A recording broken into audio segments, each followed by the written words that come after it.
Ça, c'est le nouveau MG Cyberster. Et derrière ce nom un petit peu science-fiction se cache en fait un roadster électrique à 65 000 € avec des portes papillons. Mais est-ce qu'un roadster électrique a vraiment du sens?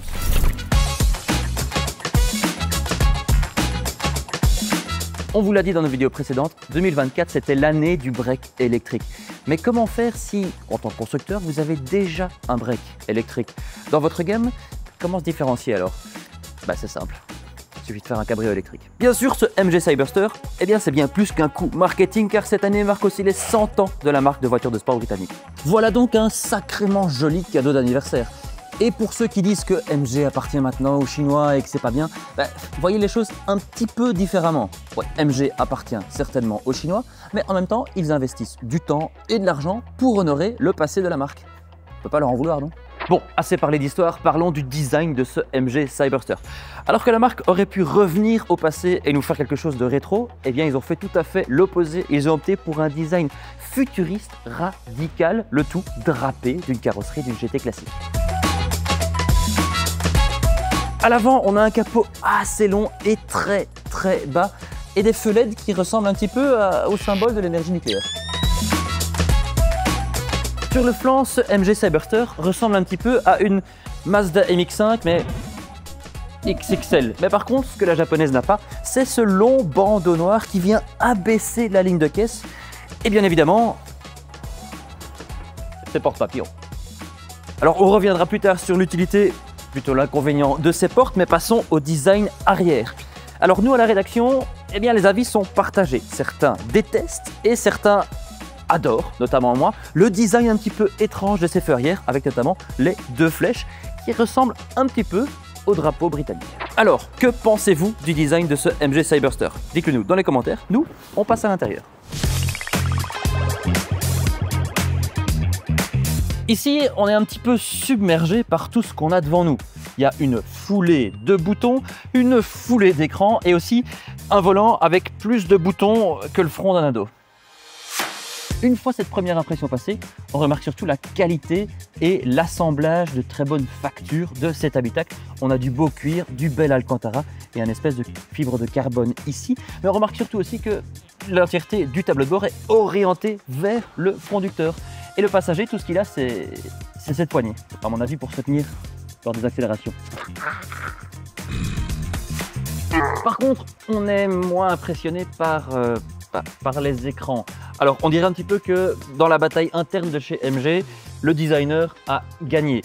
Alors, 4 écrans, c'est bien, c'est moderne, c'est super chouette. Par contre, le mec qui a fait le logiciel qui gère tout ça, il n'a pas été mis au courant. Résultat, quand on tient le volant, on voit rien sur l'écran de gauche et sur l'écran de droite. Et en plus, sur l'écran de droite, il y a un bouton qui sert que à contacter un concessionnaire MG.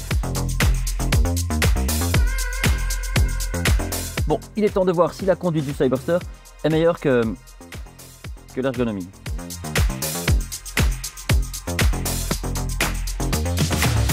La gamme du MG Cyberster, elle est quand même relativement simple. Il y a deux versions, Long Range ou GT, et elles sont toutes les deux d'office équipées d'une batterie de 74,4 kWh. La Long Range, ou Trophy Extended Range pour être exact, elle est équipée d'un seul moteur électrique sur le train arrière qui fait 340 chevaux, tandis que la version GT, elle apporte deux moteurs, la transmission intégrale et surtout 510 chevaux. Nous, on prend la version Long Range en main et cette version se prouve particulièrement plus GT que sportive. Elle est assez fluide et les performances sont pas non plus explosives. En même temps, 1,9 tonne avec un 0 à 100 en 5 secondes, c'est plus ou moins les performances qu'on a de nos jours d'une ID3. Donc c'est pas non plus explosif, c'est plutôt très fluide, c'est le mot. Au final, cette version Long Range Trophy, elle ressemble nettement plus à une GT fluide qu'à une GT puissante. Et c'est surtout vrai en termes d'amortissement. Alors on a la propulsion, on a un châssis qui est assez agréable, mais avec l'amortissement assez souple, on a vraiment surtout envie de rouler coulé. C'est le genre de voiture avec lequel on a envie de rouler décapoté et de se balader dans la campagne. Et au final, un cabriolet électrique, eh bien, c'est parfait pour cela. On peut écouter la nature, on peut écouter le chant des oiseaux. Alors peut-être que si c'était la remplaçante pour une Lamborghini ou une Ferrari, ce côté sensationnel nous manquerait. Mais pour la concurrente d'une GT, genre d'une Jaguar ou d'une Mercedes, ça lui va très bien. Et voilà donc la force de ce MG Cyberster. C'est une vraie GT pour le prix de... On va revenir au prix plus tard, mais parlons d'abord de l'autonomie. Cette version long range, elle consomme plus ou moins 21 kWh par 100 km, ce qui nous donne une autonomie réelle de 350 km. Mais bon, il faut aussi noter qu'actuellement, il fait 1 degré, d'où la veste, il fait un petit peu froid, donc en été, avec des températures un petit peu plus chaudes, il y aura plus d'autonomie. Et une fois que cette autonomie est épuisée, il faut évidemment la recharger.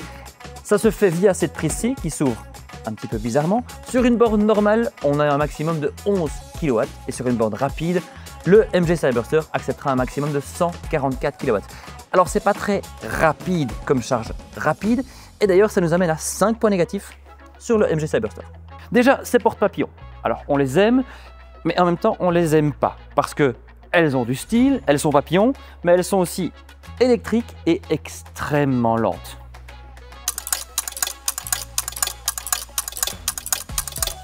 Alors imaginez ça, quand il pleut, on les maudit. En parlant de maudire, ceux qui vous suivent vont aussi vous maudire. La faute à la conduite, une pédale qui est tellement sensible que dès qu'on lève le pied, eh bien, ça clignote. D'ailleurs, on n'a pas fini de parler de ces fameuses portes-papillons. Parce que en fait, l'habitacle est tellement orienté vers le conducteur que les boutons pour fermer les portes sont ici derrière. Donc quand on est passager, on doit chercher son bouton et le trouver.